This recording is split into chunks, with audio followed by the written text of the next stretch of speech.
Hello, my name is Richard. Welcome to the Old Okie Workshop. Today I'm going to give a tour. So please join me as we take a quick tour of the Old Okie Workshop.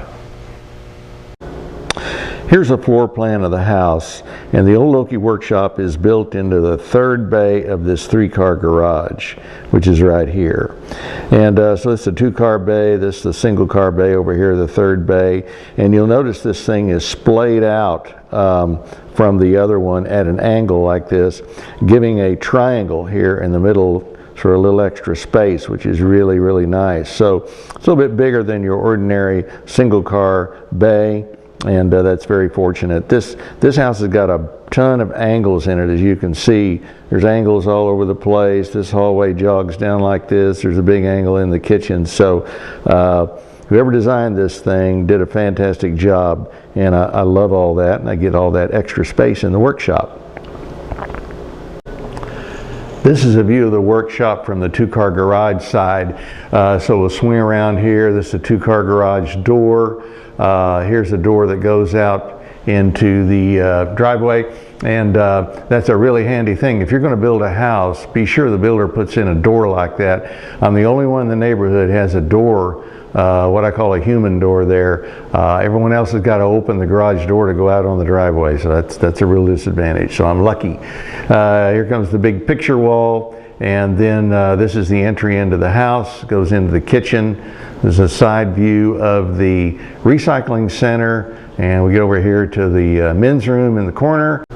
So from the picture wall, door into the house, recycling center, moving on to men's room in the corner.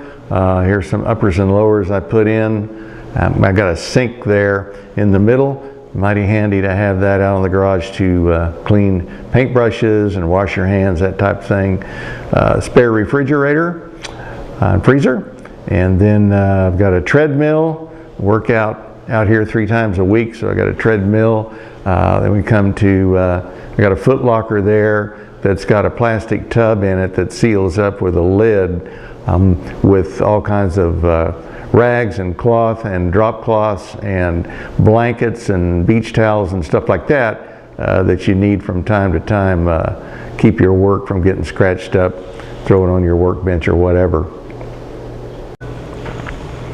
I installed a radiant heater, natural gas, and I put it on the wall, and I put this on hinges so that it can be aimed wherever I want to. I can aim it over in this part of the shop, in the garage part, or I can aim it over into the shop like this, and it makes a big difference being able to do that. Radiant heat's the only way to go to me in your workshop, rather than just the blue flame heater that just heats the air. So that's come in really handy on cold days. So here's the entrance into the workshop, which is guarded, of course, by Xena, Warrior Princess, guardian of all workshops, making sure no one gets in there to harm you, protector of workshops. And on this wall, I've got some wood storage, both high and low. And then continuing on from that is a compound sliding miter saw and a drill press. Moving on around from that area, you can see a workbench over there with a bunch of drawers. Here's a little tool caddy right here on rollers that I put commonly used tools there, so they're handy. Here is a woodworking bench in the middle of the workshop, air compressor down here, and the edge of the main workbench just coming into view. So another pan of that wall with the wood storage and so on, a little tool caddy there in the lower left hand corner. Moving on around past the pegboard to the miter saw, continuing on to the drill press, and then in the corner is the sheet good storage area, and then the workbench with many drawers. Then along this wall from the sheet good storage corner, past the workbench with many drawers, my meter collection. I'm making a meter collection, so if you have any old meters you want to send me, you can do that and let me know in the comments. Be glad to take them off your hands. Some more storage there with drawers and cabinets, and I move over into the lawn and garden tool area corner.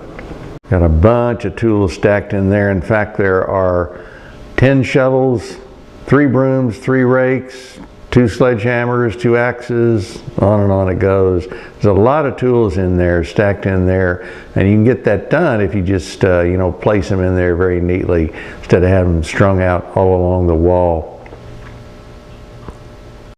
So then over here on the door, I've actually have a picture of that, and the reason I have a picture is because when my kids would do yard work, they wouldn't put the tools up. And I asked them, well, why didn't you put the tools up? They say, well, we're not sure where they go, and you'll get mad if we don't put them in the right place. So I decided to take a picture, and then they wouldn't have that excuse anymore. So from all the lawn and garden tools, move around to the single garage door, and this is my assembly table that doubles as a router table.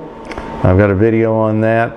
Here comes the table saw, and the vacuum on the side of it, trash can stuck in there, and then along comes the main workbench there. In the middle of the workshop is my version of the traditional woodworking table, thick top, and some drawers in the middle of that, a mixing vise on the far end, and another clamping vise here on this end. So that sits in the middle of the workshop. Everything in the shop rolls. Drill press, the miter saw, the table saw, all the workbenches, all the tool caddy. Everything rolls around, including the assembly table, obviously the lawnmower, and so on, so I can clear this place out and paint the floor again if I need to. Everything on casters. On the back of the woodworking bench hangs my enormous Crosscut sled that weighs about 50 pounds. So it's really huge, and I've got a video on that along with some other Crosscut sleds. So that's a quick tour around the Old Okie Workshop. Hope you enjoyed it, and hope to see you again sometime. Thanks for watching.